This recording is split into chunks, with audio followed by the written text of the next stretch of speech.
All right, the game is Hold the Line Hannibal. This is a recent Kickstarter from Worthington Games, designed by Dan Forney. This is part of the Hold the Line, or similar to other games in the Hold the Line series, none of which I've played. I think there's a couple of them. I want to say one's on the Revolutionary War, and don't know what the other one is. This is Ancients, though, and the game is billed as being similar to Commands and Colors. You can tell by the board in this case. And in this case, this is actually a playmat. It's one of the reasons I got this particular Kickstarter, was that you could get a playmat of essentially what is the Commands and Colors style board, with the large hexes split into sectors. You could use this with any of the Commands and Colors games, which I've got the Ancients and the Napoleonics up there. So this playmat was a nice feature to have, to be able to play those as well. This game uses this same type of board. It's got these hex tiles, just like Commands and Colors does. There's more over there. The problem being, and the components are fantastic in typical Worthington fashion. The playmat's nice. The actual board's nice. The pieces are nice. The rules are, the typical glossy stuff that is not very durable and disintegrates completely if you were to ever get any water on it. But otherwise, nice full color rules. It's fine. They actually provide 2 copies of the rules, 2 copies of the scenario book, which is nice to have 2 copies of the rules if you're playing opposed. Also, 2 copies of the scenarios is nice for people doing complicated setup. This setup is not particularly complicated, or it shouldn't be, but is based on the way it's designed. I'll get to that in a minute. The other issue with the components, and again, it's not component quality that's the problem, but it is this storage tray, that comes with the game, is not big enough it's big enough to hold all of the pieces. It is not big enough to hold all of the terrain tiles. So you'll have an extra stack of terrain tiles that you'll have to kind of sift into a flat pile in order to be able to get the box closed, because once you put all of the manuals in there and this turn track thing and the plastic storage tray, you have barely any room. So you just have to kind of slide those around into a flat surface, and then you can almost barely get the box closed. So whoever was doing the design here did not make a big enough box to hold the hardback game board and the storage tray and all of the so it was a rare miscalculation by Worthington on storing their components. You can get the box closed, but you just can't store everything in the storage tray that comes with the game. There's just too many terrain tiles to work. In terms of the game itself, Worthington built it as being similar to Commands and Colors, and it is in some ways, in that it is, a fairly simplified, abstract version of Ancients combat, and you have 2 sets of, special dice that you need that have facings on them that perform certain hits for certain types of units. The main difference is that you're drawing chits for your commands in the game, and these setup charts show you what chits you'll have for each command in the graphic here. So instead of a random hand of cards that tells you what sector of the battlefield you're doing, or what particular leader you might get to move, or whatever, other special cards that Commands and Colors has in it, here you're going to be pulling random chits out that can determine when somebody can go, and then who you can actually move depends on how many action points your side has. Each side will have a base action point setting, and then you can modify that at the beginning of each turn with a die roll. It's basically a D3 die roll that determines whether you can add 1 to 3 points to your existing AP totals. And it pretty much costs 1 AP to move any formation in the game, except if you have particularly large formations of 3 or more units, it'll cost you 2 AP to move them. The exception, there's elephants, which get their own special activation at the beginning of each turn, where they don't cost any APs, but in typical Ancients fashion, the elephants, if they take any damage, will rampage and fly around the board and then eliminate themselves after rampaging. So damaging friend or foe, just roll the dice, determines where it's going to happen, which is pretty standard for your Ancients type games. So that it's nice. It's a little departure from Commands and Colors, a good departure, I think, in that regard, that it gives you a little more command and control over your forces, because you're determining, well, first of all, you're determining whether you want to move a particular side when their chit comes out, and you may not be able to move them if you don't have enough APs to do it. You may not be able to move an entire formation. You may only have enough APs to move like one guy of that formation or one unit of that formation. So that's where it's a little bit different from Commands and Colors, and a little bit better. It creates a more simulation experience rather than something that kind of comes down to cards. Although this does come down to random chit draws as well, but that really just determines kind of the order in which people move, and you can factor in the fact that that's the chaos of combat or what have you, which is fine. The setup, I mentioned this. You see this looks very much like a Commands and Colors setup. Like, oh, hey, here's the board, here's all your guys, and here's how they're going to be arranged on the board. That's fine. What's not fine is the fact that you have to use this and then look, okay, so 3 is actually the center, and it's 4 Legion regular infantry that have 4 command points each, or cohesion points, or whatever CP stands for. It's basically the strength of your unit. And then how many victory points they have wrapped up in there. I don't know why they kind of did it where this doesn't tell you anything. Like, the images here don't tell you anything. All this tells you is how they need to be arranged. What the actual units are, you have to decipher from, you have to figure out from this chart. And then Italian left regular infantry. So you got to find the chits that say Italian left on them. Okay, it's these guys. How many strength points are there? Okay, then that's how many. And the way this game works is stacking units or stacking counters on top of each other. So, a 4 CP strength unit, 4, 3, 2, 1, dead. So that's why you'll have little stacks of guys moving around, although I think I've down to like almost no stacks left. I did the Battle of Trebia. It was a major victory for the Carthaginians, although closer than I would have thought.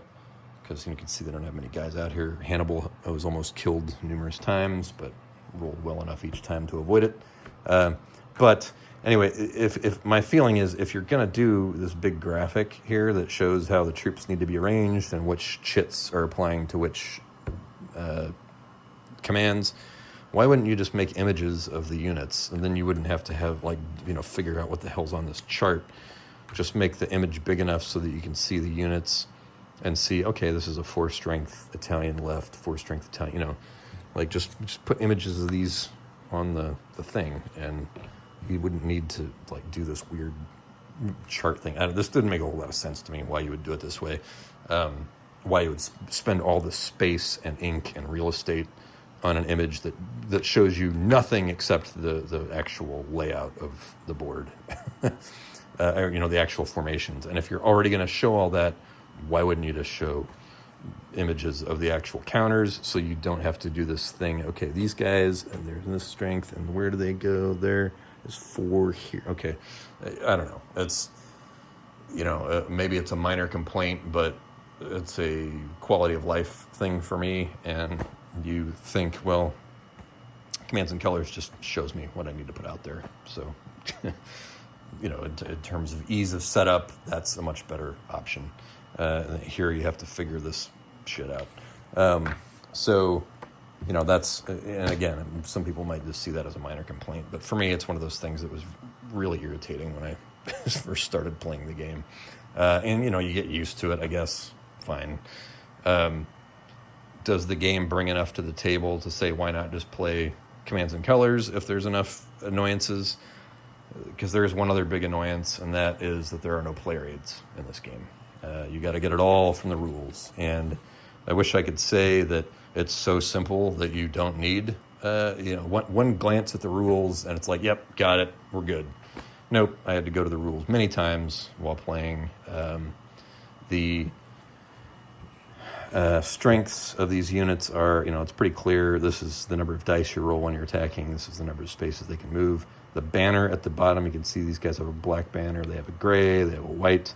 That determines the type of unit that it is, which, if you can't just remember that, then you're going to have to look it up.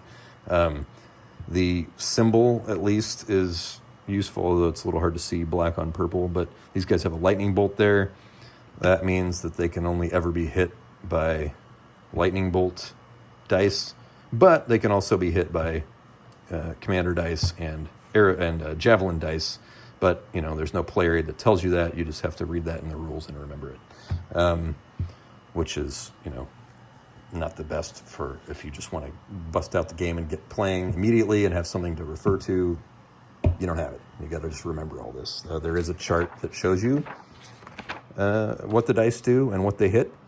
This would be great if it was on a card in your hand instead of buried in the middle of the rules.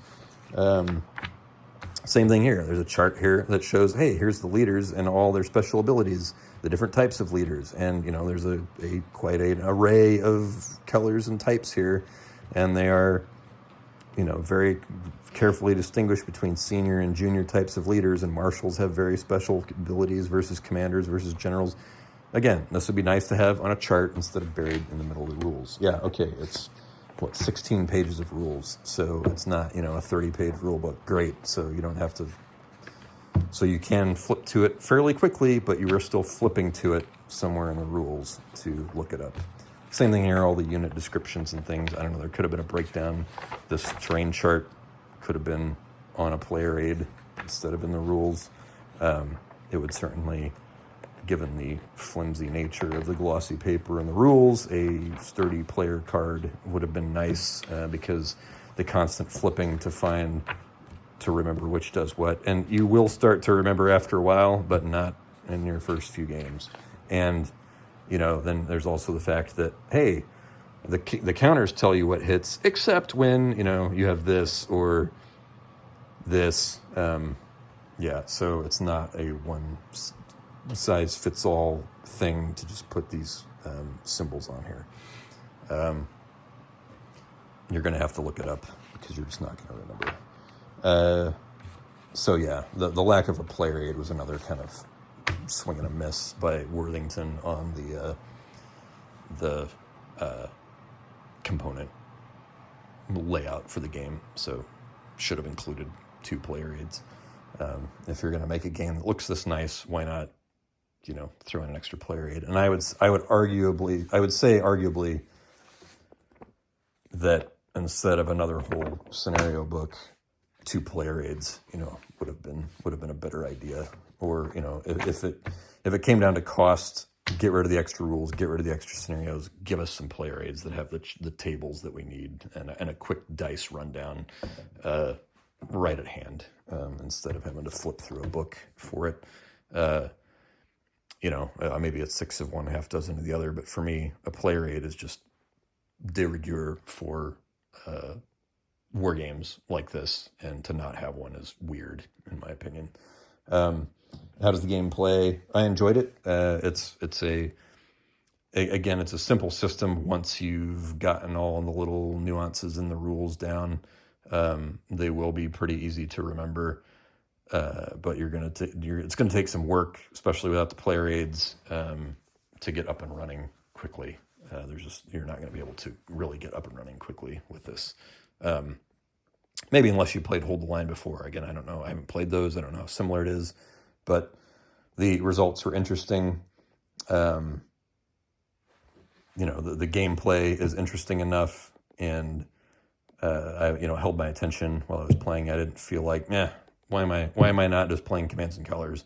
I didn't think that while I was playing, because this had enough variation to it, enough different stuff happening. I like the chit pull activation, the AP point expenditure.